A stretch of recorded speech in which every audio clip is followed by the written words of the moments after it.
Chers amis, je tenais à vous souhaiter un très chaleureux Shabbat Shalom depuis Yerushalayim, Ira Kodesh, Ville Sainte, notre paracha, paracha de Bechokotai, dernière paracha du livre de Vaïkra. Et donc on commence avec quelques bénédictions, après 49 malédictions. Il y a deux parachas de ce genre-là dans toute la Torah. Une qu'on lit avant Shavuot, c'est notre paracha Bechokotai, une qu'on lit avant Yamim Noraim, Rosh Hashanah et Kippour, c'est parachat Kitavo dans le livre de Devarim. Ici, il y a 49 malédictions qui correspondent au premier exil du premier temple, les destructions du premier temple, et Nachmanides dit que les deuxièmes malédictions, celle de Parashat Kitavo, correspondent à l'exil du deuxième temple dans lequel nous sommes encore.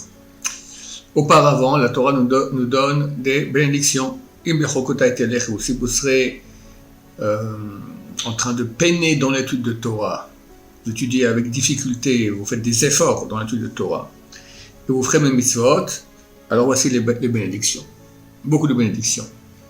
Et au verset 6, c'est écrit « V'natati shalom ba'aretz » je mettrai la paix dans la terre. Rashi dit « Ok, c'est bonne bénédiction, on aura la richesse, on aura à manger, à boire, mais s'il n'y a pas la paix, alors ça ne sert à rien. » Et de là, dit Rashi, on apprend que Mikan Shalom Shakul Keneged Akol. Le shalom, la paix, elle vaut comme tout. Et de même, il est écrit Ose Shalom Oboret Akol. Dieu crée la paix et crée tout. C'est-à-dire que c'est au même pied, au même niveau.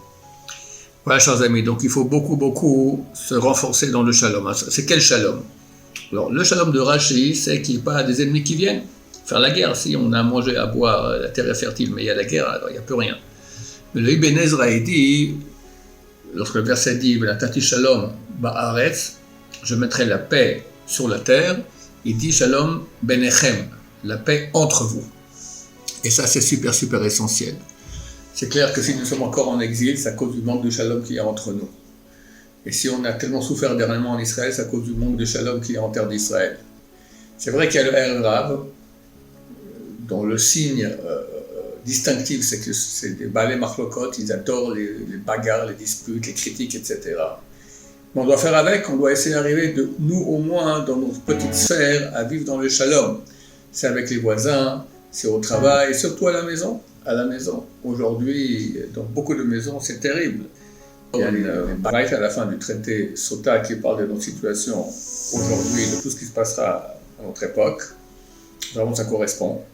On parle de l'inflation, on parle que le Galil sera détruit, le Golan aussi, les gens qui habitaient dans les frontières tourneront de ville en ville, il y aura beaucoup de chutzpah, d'insolence, la belle-mère contre sa belle-fille, la belle-fille contre la belle-mère, la fille contre sa mère, etc.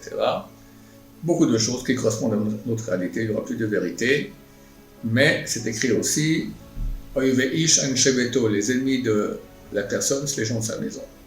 Le manque de shalom dans la maison. Et ça, c'est super essentiel. Et là, on peut aussi dire ce qu'a dit Rachid. S'il y a à manger, il y a à boire, il y a de l'argent, mais qu'à la maison, ça ne va pas, il n'y a pas le shalom. Alors, qu'est-ce qu'il y a? Il n'y a plus de goût à la vie. C'est terrible. C'est terrible.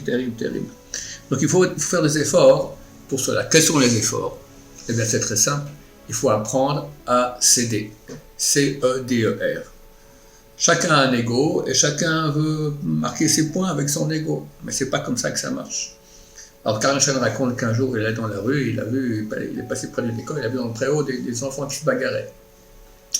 Alors, ils ont arrêté, ils leur demandaient, mais pourquoi vous bagarrez? Bon, et leur a dit, vous êtes d'accord avec moi que les raisons pour lesquelles vous bagarrez, c'est pas en fait les bonnes raisons. Pourquoi vous ne faites pas la paix entre vous? Personne n'a répondu. Après, il a dit, ben, moi je vous dirai, vous serez d'accord avec moi. Vous serez d'accord de faire la paix. Vous n'êtes pas, votre ego, votre orgueil vous empêche. Moi, je vais être le type qui va s'écraser devant mon copain. Eh bien, sachez ce que dit le roi Salomon. La source, c'est Michelet, chapitre 20, verset 3. Kavod la ish shevet meriv.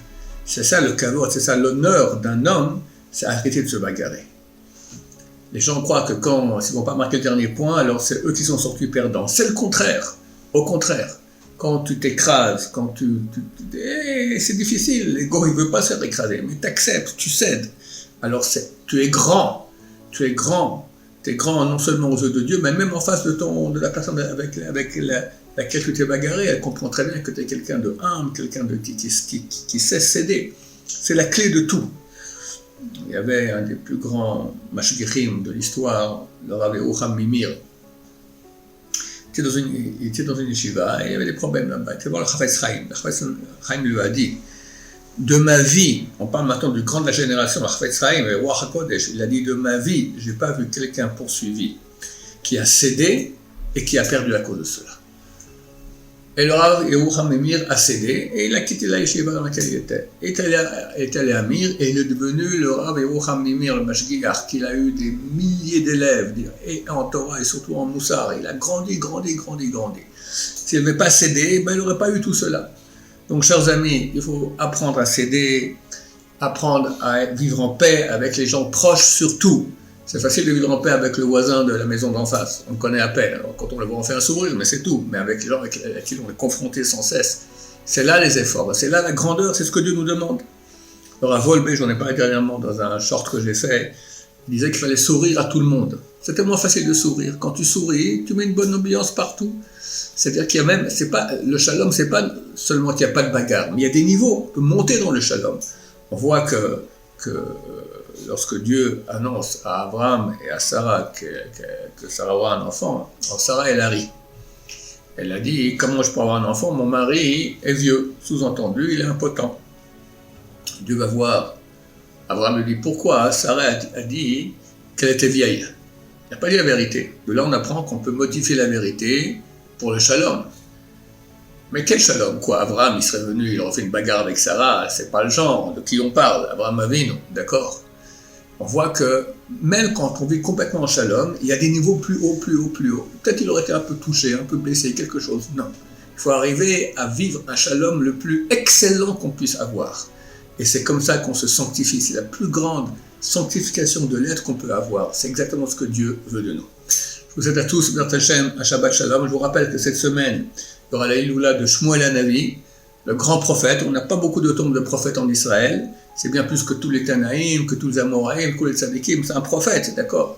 Et il est marqué dans Télim qu'il équivaut à Moshe Rabbeinu et Aaron, les deux réunis. Alors j'irai prier pour vous, c'est gratuit. Sur sa tombe, Bineder. Donc envoyez les noms. On ferme les inscriptions le lundi soir. Et B'ezrat Hashem nous souhaite à tous un Shabbat Shalom, plein de bonheur, plein de sainteté, plein de céder pour son prochain, plein de Shalom dans vos maisons. Amen, Amen, Shabbat Shalom, Mvourach.